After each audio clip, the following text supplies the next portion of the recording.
आज शिवसेनेचा 60वा वर्धापन दिन आहे आणि 60वा वर्धापन दिन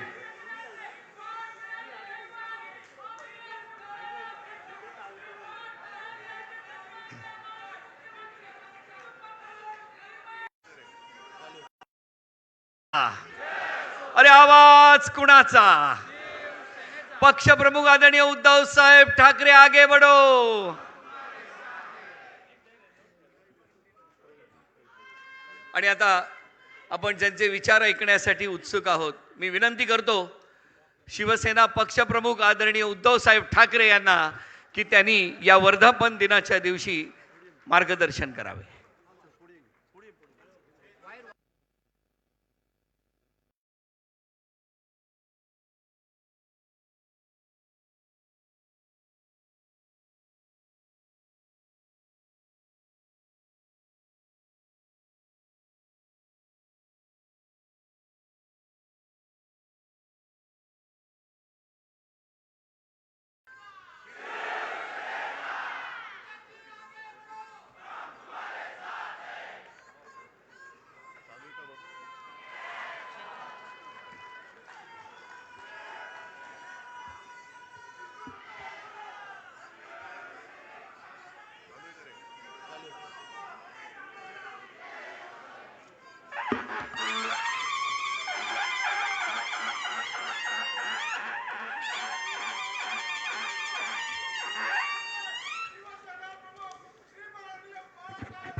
जमलेल्या माझ्या तमाम हिंदू बांधवांनो, भगिनी आणि मातांनो,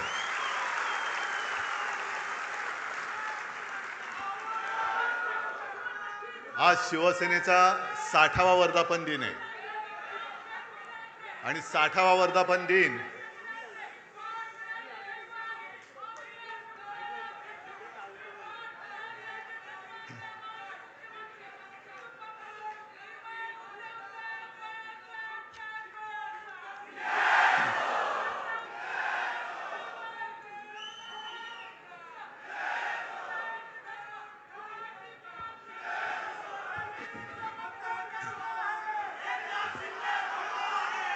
आणि 60वा वर्धापन दिन हा हिरक महोत्सव असतो. हिरक महोत्सव असतो म्हणून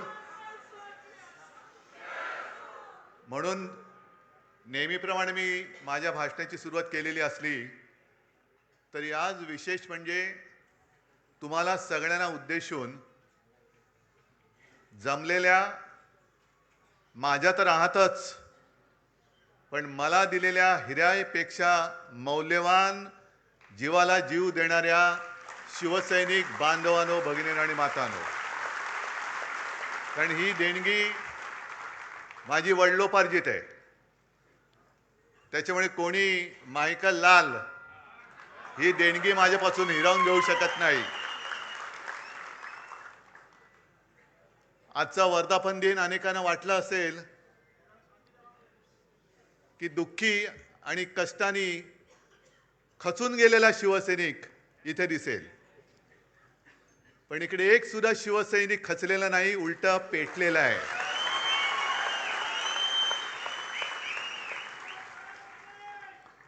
आणि त्या कांबळेला कसा तुडवला पुढचं तुम्हाला माहिती आहे. कारण अनेक जण मला सांगतात की उद्धवजी आता तरी आदेश द्या. म्हटलं आदेश बाळासाहेब कधीच देऊन गेलेत.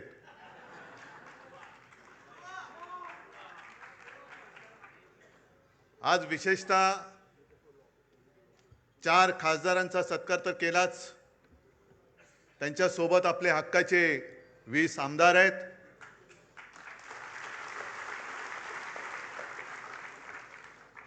तुमच्यामध्ये बसलेले अनेक नगरसेवक आहेत आणि या चॅनलच्या माध्यमातून देशाच्या कानाकोपऱ्यात शिवसेना आणि बाळासाहेब प्रेमी हा कार्यक्रम बघतायत. तुमचा सत्कार कसा करायचा? माझा जीव ओवाळून टाकला तरी हा सत्कार पूर्ण मी करू शकत नाही. कारण संकटामागून संकट आली, येतील, पुढे येतील, पण संकटाला पुरून उरणारा शिवसैनिक माझ्यासोबत आहे तोपर्यंत मी सुद्धा करणार नाही. ही 60 वर्ष ही काही साधी नव्हती. या 60 वर्षामध्ये ज्यांनी शिवसेनेसाठी खस्ता खाल्ल्या, आज सुद्धा माझ्यासमोर अनेक जण बसलेत, तुरुंगवास भोगलेत, रक्ताचं पाणी केलंय. त्यातले काही जण आपल्यात आहेत, काही जण आपल्यात नाही आहेत. त्या सगळ्यांना मी विनम्र अभिवादन करतोय. शिवसेना प्रमुखांसोबतची ती पहिली नेत्यांची फळी, ती त्यावेळेला जी सगळी होते, मनोहर जोशी, सुधीर जोशी, वामनराव, प्रमोद नवलकर, दत्ताजी नलोडे, किती नावं घ्यायची. या सगळ्यांनी जे जे काही त्यावेळेला कष्ट घेतले, ते कष्ट आज महाराष्ट्राच्या कानाकोपऱ्यात आपल्याला दिसत आहेत. संकट अनेक आली, हे काय संकट नाहीच आहे. मगाशी चंदन शिवे जे बोलले तेच माझं मत आहे की ज्या वेळेपासून आपण आपलं यश अपयश हे निवडणुकीच्या निकालाबरोबर तुलना करायला लागलो, तिकडे आपण फसलो. शिवसेना जे उत्तर शिवसेना प्रमुखांनी माझ्या समोर, तेव्हाचे जे होम मिनिस्टर होते, मला वाटतं इंद्रजित गुप्ता, आपली सत्ता होती, आपलं सरकार होतं, आणि एक घटना अशी घडली होती की जणू काय आता हे सरकार बरखास्त करणार. आणि ते गृहमंत्री आले होते, शिवसेना प्रमुखांना त्यांनी भेटायची इच्छा व्यक्त केली. शिवसेना प्रमुख गेले, मी सोबत होतो, आणखी नेते तेव्हा सोबत होते. आणि इंद्रजित गुप्ता, म्हणजे किती जणांनी त्यांचा फोटो पाहिला असेल मला माहिती नाही, पण त्यांचा चेहराच असा होता की जणू काही बुलडॉग समोर बसलाय. आणि त्यांनी सुरुवात अशी केली, आणि सगळं बोलल्यानंतर बाळासाहेबांनी त्यांना सांगितले, तुम्ही काय कराल? माझं सरकार बरखास्त कराल ना? एक लक्षात घ्या, आम्ही सत्तेसाठी जन्माला आलेलो नाही, सत्ता आमच्यासाठी जन्माला आलेली आहे.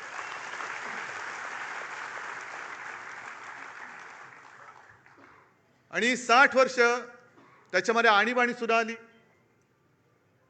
आणीबाणीचा काळ आणखीन भयानक होता. आणि तेव्हा तर ह्या सगळ्या गोष्टी, या सगळ्या आठवणी स्वतः शिवसेना प्रमुखांनी सांगितलेल्या आहेत की त्याही वेळेला रजनी पटेल, म्हणजे आज जे आहेत त्यांच्याच राज्याचा, हा शिवसेनेच्या मुळावर उठला होता. आणि त्यांनी शिवसेना प्रमुखांनी एक पत्र लिहून दिलं होतं आणि सांगितलं होतं की याच्यावर सही करा, सही नाही केली तर तुम्ही आतमध्ये जाल. आणि ते पत्र असं होतं की जणू काही शिवसेना ही काँग्रेसमध्ये विलीन करा. जे आज बोंबलत बसलेत ना, आम्हाला वाटलं शिवसेना काँग्रेसमध्ये विलीन करणार. अरे 30 वर्ष भाजप सोबत राहून भाजपात नाही विलीन झालो तर काँग्रेसमध्ये कोण विलीन होणार?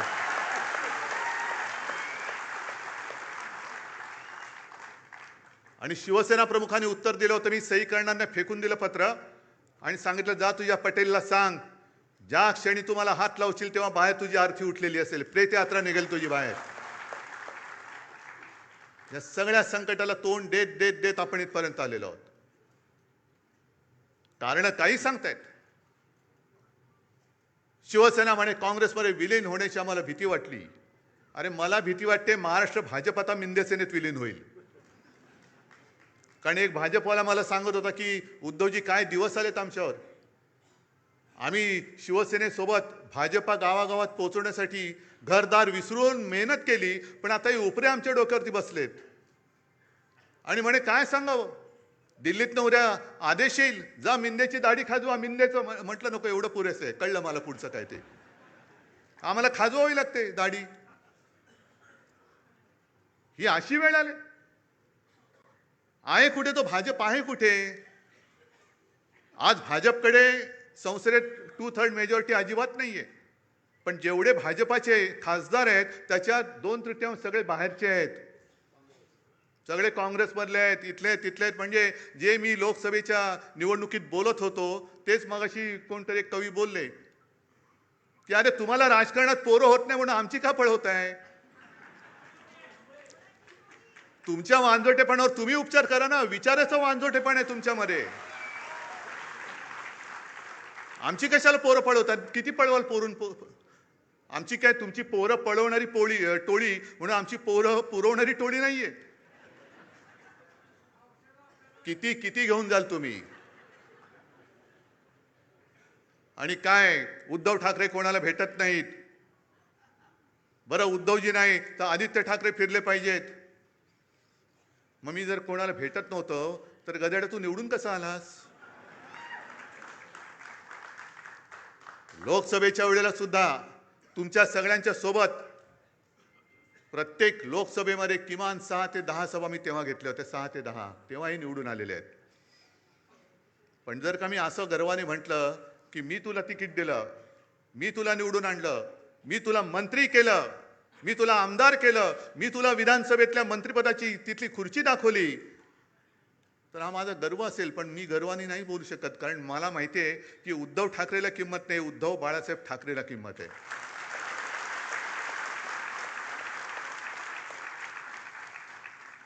आणि याचं भान मला आहे. आपण ज्या वेळेला सगळ्या महिलांना माहिती आहे, आता शहरामध्ये तर काही जंगलतोड बेसुमार चाललेली आहे. शहरामध्ये वडापाव माहिती आहे, पण वडापाव म्हणजे वटसावित्रीचा वड गेला, त्याच्यावरती फेऱ्या मारणं गेलं. पण वड मोठा असतो, त्याचे पारंब्या असतात.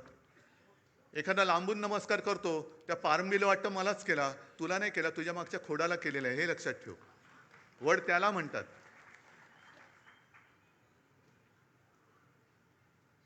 आणि मातोश्रीवरती शिंतोडे उडवत आहेत. मला कळत नाही ही कुठली अवलाद. म्हणजे ज्या शिवसेना प्रमुखांनी मराठी माणसाच्या आणि हिंदूंच्या रक्तामध्ये स्वाभिमान रुजवला, त्या रक्तामध्ये हे भेसळ कुठून आणली? ही कोणाची अवलाद आहे? ते तर कळतंय, दुसऱ्याचे बाप चोरावं लागतायत. कारण मला आठवत आहे की शिवसेनेची जेव्हा स्थापना झाली, तो क्षण आजही माझ्या डोळ्यासमोर आहे. आणि त्या क्षणाचे आता साक्षीदार 2-3 कदाचित मी, चंदू मामा असे 2-3 राहिलो असू. मी अनेकदा सांगितलेलं आहे की तुमच्या सगळ्यांपेक्षा सगळ्यात ज्येष्ठ शिवसैनिक मी आहे. कारण शिवसेनेच्या स्थापनेचा नारळ हा माझ्यासमोर फुटलेला आहे आणि त्यातनं उडालेले तुषारे माझ्या अंगावरती उडालेले आहेत. नाही, तुम्ही त्या क्षणाला तिकडे हजर नव्हतात. खरसीकर बोलतात मी होतो म्हणून. मी तेव्हा तिकडे हजर होतो आणि ते तुषार माझ्या अंगावरती उडाले. मी मागेही बोललोय की मला कल्पना नव्हती की ते उडालेले तुषार मला एवढं भिजवून टाकतील, की पूर्ण शिवसेनेची जबाबदारी माझ्या खांद्यावर येईल. तिथपासून मी शिवसेनेची वाटचाल बघतोय. कसे कसे शिवसैनिक मोठे झाले, कसे त्यावेळेला कसं सगळ्यांच्या एक पायाकडे हात लावला तर आता कोणाला कळणार नाही. कटकट्या असायचा, माहिती आहे कोणाला? काय? रामपुरी. आणि ते हे आमचा टाइमपास तोच. आम्ही शाळेतली मुलं सगळे लालबाग परळ, तेव्हा परेल नव्हतं, परळ होतं. शिवसैनिक यायचे आणि तेच सुरक्षा कवच. आणि कुठून कुठून दुसरीकडनं पण सगळे शिवसैनिक यायचे. आणि मग प्रत्येक जण दाखवायचा, बघा माझा 8 काठ्याचा आहे. म्हणजे त्याला टक टक टक टक टक 8 आवाज यायचा, 11 काठ्याचा, असे सगळे ते होतं. आणि ते बघत बघत आम्ही लहानाचे मोठे झालो. तेव्हाच्या सगळ्या मारामाऱ्या एकतर म्हणजे म्हणतात ना, एक तू तरी राहशील तरी नाही तर मी तरी राहीन, तशा त्या मारामाऱ्या व्हायच्या. गँग वॉर, हे तसं गँग वॉर आत्ता जसं मध्ये झालं होतं तसं गँग वॉर नाही. वाड्यांची फाईट, सोडा वॉटरच्या बाटल्या, दगडफेक वगैरे सगळं तिथून बघत बघत बघत आता जे सुरू झालंय ते सगळं काय त्याला म्हणतात, ट्रोलिंग. म्हणजे घर बसल्या शिव्या द्यायचं. पण या सगळ्यांना मला एक सांगायचंय की मातोश्रीवरती जे जळतायत, ठाकरे कुटुंबियांवरती जे जळतायत, त्यांना ठाकरे कुटुंबाने काय काय भोगलंय, काय काय सोसलंय याची जरा तरी माहिती आहे का? कल्पना आहे का?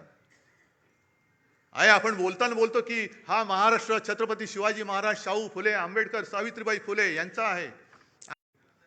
शाहू फुले, आंबेडकर सगळ्यांना त्रास झालाय. महात्मा ज्योतिबा फुले आणि सावित्रीबाई यांच्यावर धोंडमार आणि शेणमार झालेली आहे. आज आपण त्यांना दैवत मानतो, पण प्रत्यक्ष होते त्यावेळी त्यांच्यावरती शेणमार झालेली आहे. शाहू महाराजांना सुद्धा त्याचा सामना करावा लागलेला आहे, त्यांची सुद्धा बदनामी झालेली आहे. कशाला माझ्या आजोबांना प्रबोधनकार ठाकरे जे सांगतात ना प्रबोधनकारांचा वारसा घेऊन पुढे जा, पण प्रबोधनकारांना सुद्धा काय काय भोगावं लागलंय. का? तर कर्मठ आणि बामणी वृत्ती, ज्या जुन्या वाईट रूढी परंपरा होत्या त्या तोडून मोडून टाकल्या पाहिजेत, याच्यासाठी प्रबोधनकार उभे राहिले होते. घराचा पत्ता नाही, कुटुंब घेऊन महाराष्ट्रभर फिरले. अनेकदा बाळासाहेबांनी सांगितलेले की त्यांची ती भावंड आणि आई, मी तर माझ्या आजीला कधी बघितलं नाही,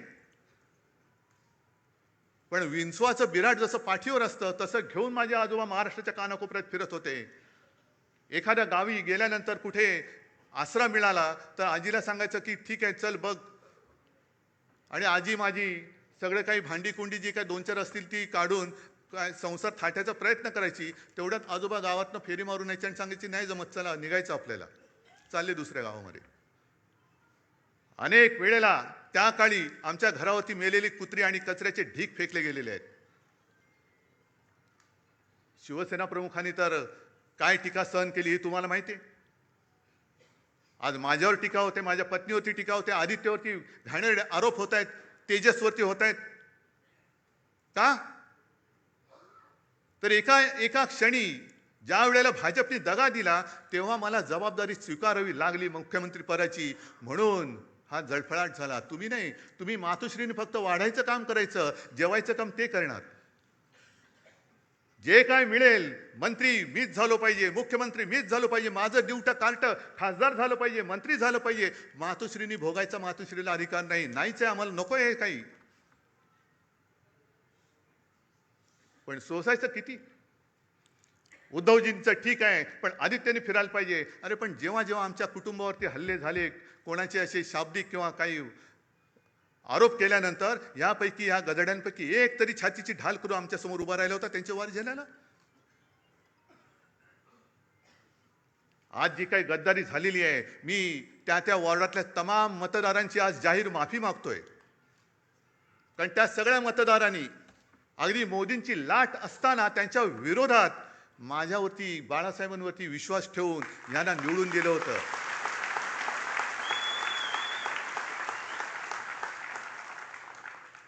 जे आम्हाला डिवचलं जात होतं की तुमची मोदींच्या चेहऱ्यावरती खासदार निवडून आलेत, मोदींचा चेहरा न वापरता आपल्या शिवसेनेचे 9 खासदार डौलाने निवडून आले होते. काही थोडक्यात गेले. एक तरी इथली तर सीट चोरलीच. कुठे होते मोदी? आणि त्याच्यानंतर म्हणजे तेव्हा भाजपचे 20 पेक्षा जास्त खासदार, ते पण 9 झाले. आणि आज परत फोडाफोडी कशासाठी फोडताय? काय मिळवायचंय काय तुम्हाला? म्हणजे सत्ता पिपासू किती व्हायचं? सरदार वल्लभभाई पटेलांनी मराठवाड्यामध्ये पोलीस कारवाई केली, ती का केली होती? रजाकारांना घालवण्यासाठी आणि तो प्रांत आपल्या देशात आणण्यासाठी म्हणून पोलीस कारवाई केली होती. आणि यांनी काय केलं? 2-2.5 लाख सीमा सुरक्षा दल घुसवलं. कुठे घुसवलं? बंगालमध्ये एका महिलेला हरवण्यासाठी निवडणूक आणि स्वतःचा पक्ष जिंकण्यासाठी देशाचं सुरक्षा दल तुम्ही वापरता. कोणालाच काय वाटत नाही. ममता बघा कशा लढतायत. काय होतंय? हारल्यानंतर किती देशामध्ये प्रतिक्रिया उमटली.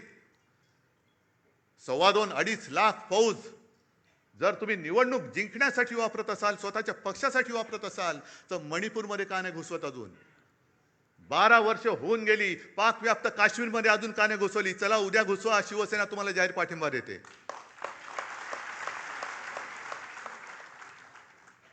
देशाचा हिताचा निर्णय घ्या ना तुम्ही. असं तोडून फोडून भामटेगिरी करण्यापेक्षा बोलवा ना आम्हाला. आम्ही तर पाकिस्तानी नाही होत ना. माझ्या घराण्याचा इतिहास आहे, तुमच्या असलं तर तुम्ही पण सांगा. असेल, मी कुठे नाही म्हणतोय. आम्ही पाकिस्तानातून आलेलो नाही आहोत. आम्ही सुद्धा देशप्रेमी आहोत. तुमच्या एवढेच किंवा तुमच्यापेक्षा जास्त, काकणभर जास्त आम्ही देशप्रेमी आहोत. आणि आज जे आपल्याला विरोध करतायत हे तेच आहेत ज्यांनी शिवसेना प्रमुखांना विरोध केला. पण तेव्हा शिवसेना प्रमुखांची गरज होती त्यांना. माझ्या आजोबांना विरोध करणारे हे गोमूत्रधारी जे होते, त्या प्रवृत्त्या परत बोकाळलेल्या आहेत. हो, मी त्यांना गोमूत्रधारीच म्हणतो. हे हिंदुत्व नाहीये, हे भोंदुत्व आहे. आमचं हिंदुत्व हे शेंडी जानवाचं नाहीये, आमचं हिंदुत्व हे राष्ट्रीयत्व आहे. आमचं हिंदुत्व हे राष्ट्रीयत्व आहे. आणि हिंदूंमध्ये, आणि आज मला खरंच एका गोष्टीचा अभिमान वाटला की येताना परत आपले ते सगळे तेजस्वी भगवे झेंडे मला दिसले. कारण मी मागेच सांगितलंय, मशाल वेगळी ठेवा आणि भगवा वेगळा ठेवा. छत्रपतींचा भगवा होय, वारकऱ्यांचा भगवा, हिंदूंचा भगवा, महाराष्ट्र धर्माचा भगवा, त्याच्यावरती दुसरं कोणतेही चित्र नकोय. आणि जो भगव्यामध्ये भेद करतो तो अस्सल हिंदू असूच शकत नाही. त्याच्या रक्तामध्ये ही गद्दारांची, बेईमानीची, अवलादीचं, भेसळीचं रक्त आहे. भेसळयुक्त रक्त हे भगवा हातात घेऊ शकत नाही, घेता कामा नये. आज शिवसेना 60 वर्षाची झाल्यानंतर पुढे काय करणार? ज्या पद्धतीने आजच्या देशाचं राजकारण चालू आहे हे बघितल्यानंतर जनतेचा लोकशाहीवरचा विश्वास आता उडत चाललेला आहे. म्हणजे आज 2 कवींनी त्यांच्या कविता सादर केल्या. इंस्टाग्रामवरती आज मी एक कार्टून पाहिलं, ते पण सांगणार आहे. आणि एका कवीची एक कविता, ती पण आत्ता मला आठवली. आपण काय म्हणतो? मशाली समोरचं बटन दाबा, आम्हाला मत मिळेल. काँग्रेस काय म्हणतं? हातासमोरचं बटन दाबा, आम्हाला मत मिळेल. पवारसाहेब म्हणतात तुतारीचं बटन दाबा, आम्हाला मत मिळेल. भाजप म्हणतात तुम्ही कोणाचंही बटन दाबा, तो माणूस आमच्याचकडे येणार आहे. मग निवडणुकीचा खर्च करता कशाला? आणि आता हे जे दिवस चाललेले आहेत ते बघितल्यानंतर डॉक्टर लोक आता प्रश्नचिन्हांकित झाले, तर आपण नेमकं करतो काय? कारण जे कार्टून मी म्हणत होतो ते सोशल मीडियावरती आज आले. एका सोने चोराला पोलिसांनी पकडलंय आणि तो चोर त्यांना सांगतो, हो साहेब, चोरी म्हणू नका, ऑपरेशन गोल्ड म्हणा. त्याशिवाय डॉक्टर आता गोंधळलेत की आपण चोरी करतोय की ऑपरेशन करतोय. पण हे असं ऑपरेशन जर होत असेल तर तुम्हाला सगळ्यांना आणि आपल्या देशाला मिळून ऑपरेशन कमळ करावं लागेल. हा लोकशाहीचा धोका आहे. लोकशाहीला हा धोका आहे. देश असंच जर का चालत राहिलं तर देश अराजकाच्या दिशेने चाललेला आहे. ही मला वाटणारी भीती आहे. मी भाकीत करणारा नाहीये. ज्योतिषावरती तर माझा बिलकुल विश्वास नाहीये. पण समोर, म्हणजे तुम्ही आता समोर दिसतात तेच भवितव्य आहात. कारण ज्या देशामध्ये तरुणाईला झुरळ म्हटलं जातं, मानलं जातं, त्या देशाचं भविष्य काय असणार? आपल्याला जे काही या निवडणुका हे जिंकतायत, वाटेल ते करून निवडणुका जिंकतायत आणि पदं बळकावतायत. बरं, एवढं तर कमी पडतंय. तुमच्याकडे बहुमत आहे तरी स्थानिक स्वराज्य संस्था असतील, आणखीन काही असेल, पलीकडनं कोणाला अर्जच भरू द्यायचा नाही. अर्ज भरला रे भरला की उचल त्याला. कशासाठी हे करताय? एवढं सगळं मिळून तुम्ही जाणार आहात कुठे? काय करणार आहात देशाचं? आणि मग ते जे नड्डा बोलले होते की देशामध्ये फक्त एकच पार्टी राहील, 1 नेशन 1 इलेक्शन, हा एक भाग. पण यांची वाटचाल 1 पार्टी नो इलेक्शन कडे चाललेली आहे. एकच पार्टी राहील, दुसरी पार्टी राहताच कामा नये आणि सगळं काही आमचं, याच्याकडे या दिशेने चाललेली आहे. पण त्यांना मला सांगायचंय, भाजप सुद्धा कधीकाळी आपला दोस्त होता, त्यांना मला एक प्रेमळ सल्ला द्यायचा आहे की तुम्ही या वाटेने जाल तर दीर्घकाळ सत्ता तुम्हाला लाभणार नाही. आणि ज्यांना आपण आपल्या देशाचं भाग्यविधाते समजतो त्या तरुण मुलांना जर का तुम्ही झुरळ समजत असाल तर एक लक्षात घ्या, आपलं स्वातंत्र्य हे निवडणुका जिंकून मिळालेलं नाही. त्या वयातल्या मुलांनी क्रांती केली म्हणून आपल्याला स्वातंत्र्य मिळालेलं आहे. ती मुलं जर का पेटली तर हे तुमचं सरकार सुद्धा राहणार नाही. काढा ना, काय वय होती? खुदिराम बोस 17 वर्ष, अनंत लक्ष्मण कानेरे काय वय होतं? भगतसिंग काय वय होतं? राजगुरू काय वय होतं?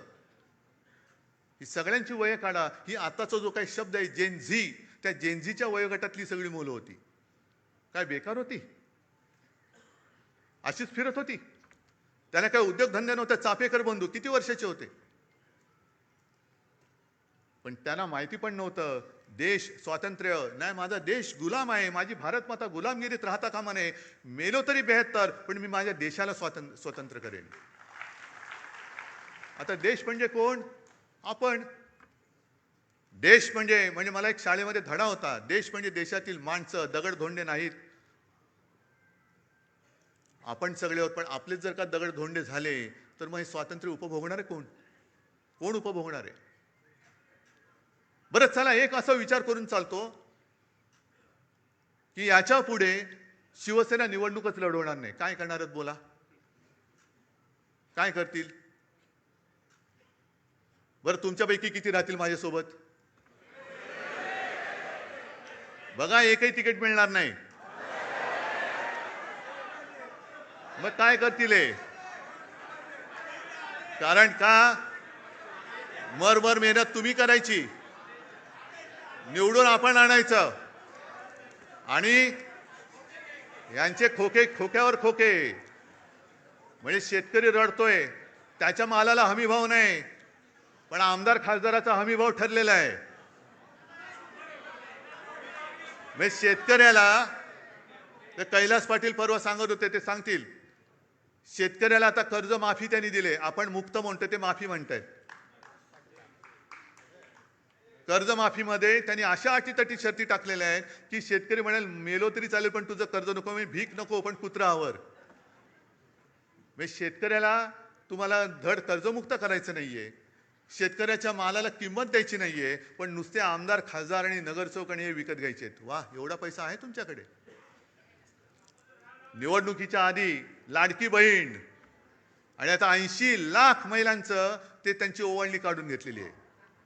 काय टर्रेबाजी करत होते, दाढी खाजवत फिरत होते. काय मिळाले की नाही, मिळाले की नाही? पण मला एका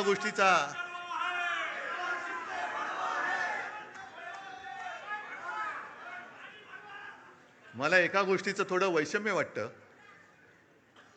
की अरे मेहनत तुम्ही केले ना, मत तुम्ही दिले ना, मग जाब विचारण्याचा अधिकार तुम्ही का सोडताय? का नाही जाब विचारत? हिम्मत होते कशी? होते कशी? आदेश काय देऊ? निवडून आणा म्हणून तुम्हाला मी आदेश दिला होता, तुम्ही निवडून दिलं, मग मेहनत तुम्ही घेतलेली आहे. मेहनत केल्यानंतर जाब विचारण्याचा अधिकार तुमचा आहे, तुम्ही तो बजावत नाही आहात. विचारा जाब त्यांना. आणि मी स्वतः बघितलेलं आहे, हे आता जे गेलेत त्याला कैलास साक्षीदार आहे. माझं भाषण झाल्यानंतर तुडुंब सभा होती. माझं भाषण झालेलं, एक शेतकरी आला, मळके कपडे, शेतकऱ्याचे कपडे तसेच असतात, आणि एक बटवा घेऊन आला. मला म्हणाला की उद्धवजी, तुमच्या हस्ते ही मला मदत आपल्या उमेदवाराला द्यायची आहे. किती असेल हो त्याच्यामध्ये पैसे?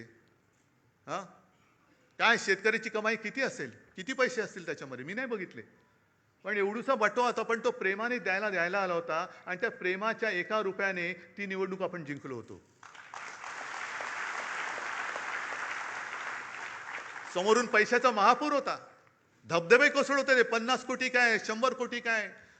का तर शिवसेनेला हरवायचं. त्याच्यासाठी हा हरामाचा पैसा हे आपल्या समोर ओतत असताना शेतकऱ्यांसारखी सारी गरीब माणसं त्याच्या कष्टाचा पैसा देऊन आपले खासदार त्यांनी जिंकून आणले होते. कुठे फेडाली पाप?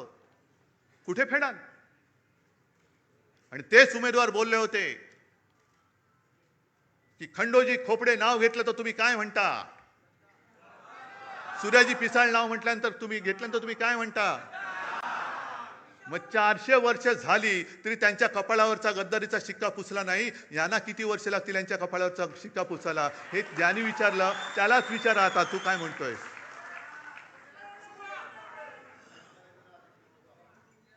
तुम्ही महाराष्ट्राचा विश्वासघात करता. अरे त्यावेळेला आपल्या महाराष्ट्राने तो त्यांचा अश्वमेध अडवला होता. हा पराक्रम महाराष्ट्राने केलेला आहे. त्याही वेळेला काँग्रेस सोबत होतीच ना, काँग्रेसच्या नेत्यांच्या सभा तुम्हाला हव्या होत्याच ना. आज एकदम तुम्हाला वाटायला लागलं की शिवसेना काँग्रेसमध्ये विलीन होईल. शिवसेना विलीन होण्यासाठी आलेली नाही आहे, तर शिवसेना ही मराठी माणसाच्या आणि हिंदुत्वाच्या रक्षणासाठी आणि न्याय हक्काच्या लढ्यासाठी जन्माला आलेली आहे. आणि मग काँग्रेसचा विषय काढलाच आहात तर तेही तुम्हाला सांगतो, काँग्रेसने सुद्धा आपल्याला छळलंच नाही, म्हणतच नाही मी. आपलं अर्ध्याहून अधिक आयुष्य हे काँग्रेस बरोबरच्या दुश्मनीमध्ये, राजकीय वैरामध्ये गेलेलं आहे. अगदी टोकाचं वैर, अगदी काय तिखट टीका आपण केलेली आहे. आणि टीका कोणासाठी केली? भाजप सोबत होता आपल्या म्हणून, भाजपसाठी म्हणून. काही वेळेला त्यांचे वार शिवसेना प्रमुखांनी त्यांच्या अंगावरती घेतलेले आहेत. बाबरी पाडल्यानंतर हे सगळे भाजपवाले पळून गेले होते पाय लावून पार्श्व बघायला, तेव्हा शिवसेना प्रमुख फक्त उभे राहिले होते. कोणासाठी उभे राहिले होते? कोणावरचं संकट त्यांनी आपल्यावर घेतलं होतं? या सगळ्या गोष्टी तुम्ही विसरून गेलात. अगदी बाबरी पाडल्यानंतर सुद्धा आरोपी नंबर 1 का 2 हे आपले हिंदू हृदय सम्राट होते. मला वाटतं 1 नंबर अडवाणी, 2 नंबर शिवसेना प्रमुख. लखनौ कोर्टात पण जावं लागलं होतं. सीबीआयची चौकशी झाली, पण बाळासाहेबांनी त्यांनी सीबीआयने तिकडे नाही बोलवलं. सीबीआयचे अधिकारी व्यवस्थित येऊन आदबीने शिवसेना प्रमुखांना विचारून गेले होते. काँग्रेसने सुद्धा आपली माणसं फोडली. काही माणसं आपण काढून टाकली होती, ती त्यांनी घेतली. पण कधीही काँग्रेसने त्याच्यापैकी कोणालाही मुख्यमंत्री केला नव्हता. मुख्यमंत्री कुठे होता?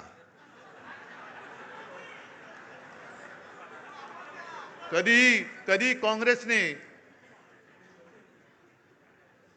आपल्याला छळलं असं छळलेलं नव्हतं. कधीही काँग्रेसने मातोश्रीवरती डोळे असे हावरटासारखे उगारून बघितलेले नव्हते. पण आज भाजपा शिवसेना मुळासकट उखडून टाकायला निघालेला आहे. मातोश्रीला बदनाम करायला निघालेला आहे. हा फरक आहे. आणि ही संस्कृती, भले काँग्रेस कोण असेल ती असेल, पण तुमच्या हिंदुत्वापेक्षा काँग्रेस त्यांच्या शब्दाला जागलेली आहे. ज्या मातोश्रीने, ज्या बाळासाहेबांनी, कोण तुम्ही असाल, तडीपार होतात, कशासाठी तडीपार झाला माहिती नाही, आपला वाचव याला. तुम्ही काय केलंय, काही का असे नाही, असू दे त्याला, बसू दे त्याला. हे सगळं बाळासाहेबांनी सोसलं, भोगलं. त्याची फळं तुम्ही आम्हाला दाखवताय. राजकारण हे एवढं गडूळ कधीच झालेलं नव्हतं. खरं म्हणजे राजकारणामध्ये 2 माणसं इकडे तिकडे गेली, 4 माणसं, हे ठीक आहे, पण पक्ष तुम्ही संपवायला निघालेला आहात. ज्या पक्षाने तुमचं बोट धरलं नसतं, तर तुम्हाला कोणी ओळखलं नसतं, तुम्ही तिथेच त्याच वेळेला गाडले गेला असतात, त्यांना तुम्ही आज संपवायला निघालात. बरं, आज मी आणखीन मुद्दामून एक हे ऐकवतोय. हे आता जे त्यांचं चाललेलं आहे सगळं, की टू थर्ड, हे कायदेतज्ञ उल्हास बापट, की 2/3 लोकांची संमती असावी लागते, या मुद्द्याचा आधार घेतला जातोय. पण तो अर्धवट आधार घेतला जातोय. आता 10व्या शेड्यूलमध्ये असं म्हटलेलं आहे की जर का एखाद्या सदस्याने आपणून पक्ष सोडला तर तो डिस्क्वालिफाय होतो या 10व्या शेड्यूल खाली. आणि मग 4थ्या पॅरेग्राफमध्ये लिहिलंय की यातनं कोण कोण वाचू शकतं, तर पक्षाने जर का विलिनीकरण केलं आणि त्याला 2/3 सदस्यांनी जर का संमती दिली तर ते वाचतात. म्हणजे निर्णय जो आहे मर्जरचा तो पक्षाने घ्यायचा. या 6 लोकांकडे तो मर्जरचा निर्णय नाहीये. हे त्या तिकिटावर निवडून आलेले, तो पक्ष नाहीये, पक्ष वेगळा आहे. त्यामुळे इथे निर्णय जो आहे तो उद्धव ठाकरेंनी घ्यायचा आहे. आणि मग जर का 2/3 असतील तर ते वाचतील. तर आता याच्यावर सुप्रीम कोर्टाने आतापर्यंत 4 वर्ष हा खटला पडू नये, अजून सुप्रीम कोर्टाने याच्यावर निर्णय दिलेला नाही. मला तर काही वेळा असं वाटतं की इतक्या उदात्त हेतूनी हा अँटी डिफेक्शन लॉ केला होता 85 साली, की ही जी संसदीय लोकशाही आहे त्याचा आत्माच मुळी पक्ष पद्धती आहे. तर ती निकोप ठेवायची असेल तर पक्षांतर बंदी कायदा पाहिजे म्हणून हा केला. त्याचं इतकं विकृतीकरण गेल्या काही दिवसांमध्ये केलंय 4 वर्षामध्ये, आणि सुप्रीम कोर्ट गप्प बसलंय. तर मला तर काही वेळा असं वाटतं, राज्यघटना शिकवणारा म्हणून, की या विकृतीकरणाला सगळ्यात जास्त कोणी जबाबदार असेल तर सुप्रीम कोर्टच जबाबदार आहे.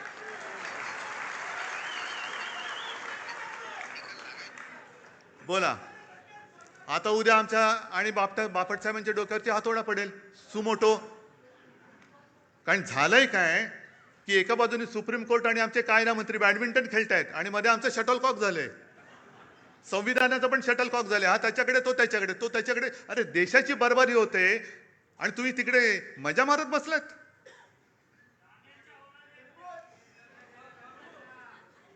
पण आता विचार सगळ्यांनी केला पाहिजे, केवळ शिवसेनेने नाहीये. हा विषय शिवसेनेचा नाहीये. का शिवसेना पाहिजे, एक तर शिवसेना हवी आहे की नकोय, हा विचार सगळ्यांनी करा. महाराष्ट्राने केला पाहिजे. आज सुद्धा मी जेव्हा जातो म्हणजे अगदी ठीक आहे, मी जिल्हा परिषद निवडणुकीला नाही फिरलो कोणी.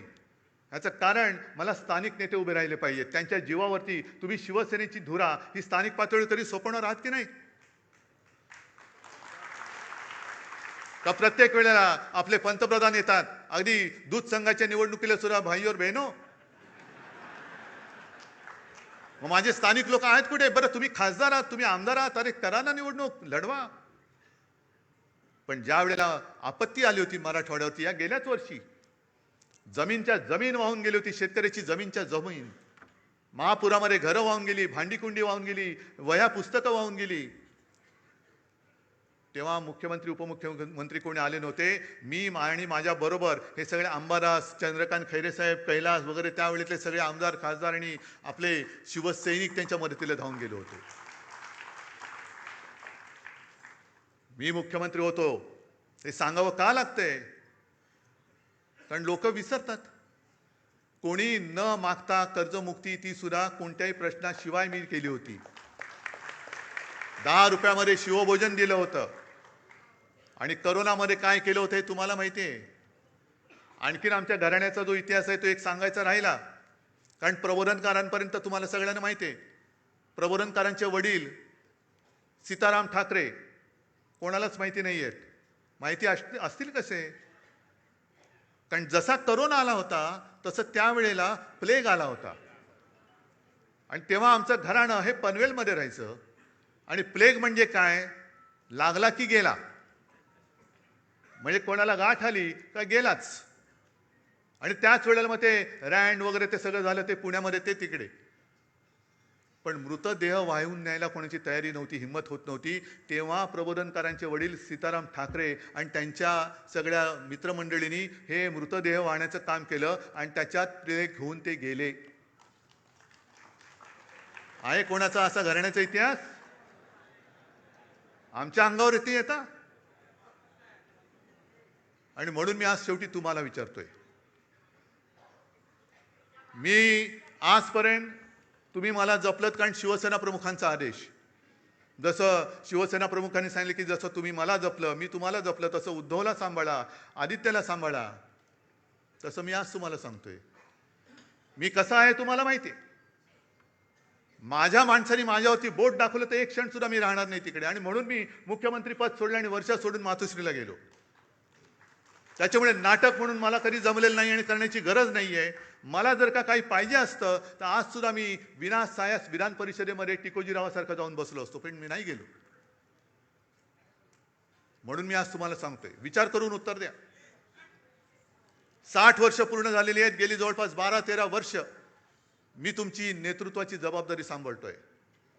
पण जे आरोप माझ्यावरती होत आहेत ते जर तुम्हाला खरं वाटत असतील तर तुम्ही मला सांगायचं, मी आत्ता या पदावरनं पाय उतारवायला तयार आहे. फक्त माझी एक अट आहे की ही सोन्यासारखी शिवसेना चोराच्या, दरोडेखोराच्या हातात जाऊ द्यायची नाही. तुमच्यापैकी एक शिवसैनिक येऊ द्या, तो शिवसेना पक्षप्रमुख बनेल, मला त्याचं सुद्धा कौतुक वाटेल. मला नेतृत्वाची सोच नाही, मला नेतृत्वाची हाव नाहीये. मी आत्ता हे पद सोडायला तयार आहे. पण कोणी लाचार, गद्दार, भेसळयुक्त रक्ताचा माणूस माझ्यावरती आरोप करत असेल तर त्याला उत्तर हे तुम्ही द्यायचं आहे. बाकी मी डगमगलेलो नाहीये, मी खचणारा नाहीये. अनेक संकट आली, अनेक वादळ आली, मी पळणारा नाहीये. मी पहाडासारखा उभा राहीन, जबाबदारी स्वीकारेन. पण तुमच्या मनात जोपर्यंत विश्वास आहे तोपर्यंत आणि तोपर्यंतच हे मी करेन. आणि ज्या क्षणी तुम्हाला वाटेल त्या क्षणी मी हे पद सोडल्याशिवाय राहणार नाही. जय हिंद, जय महाराष्ट्र.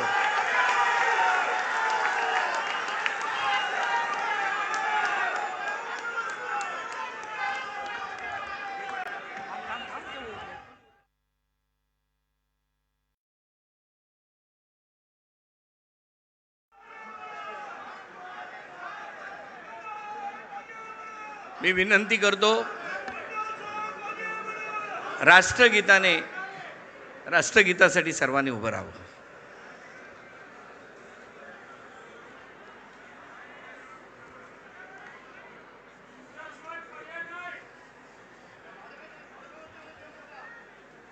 जनगण मन अधिनायक जय हे भारत भाग्य विधाता पंजाब सिंध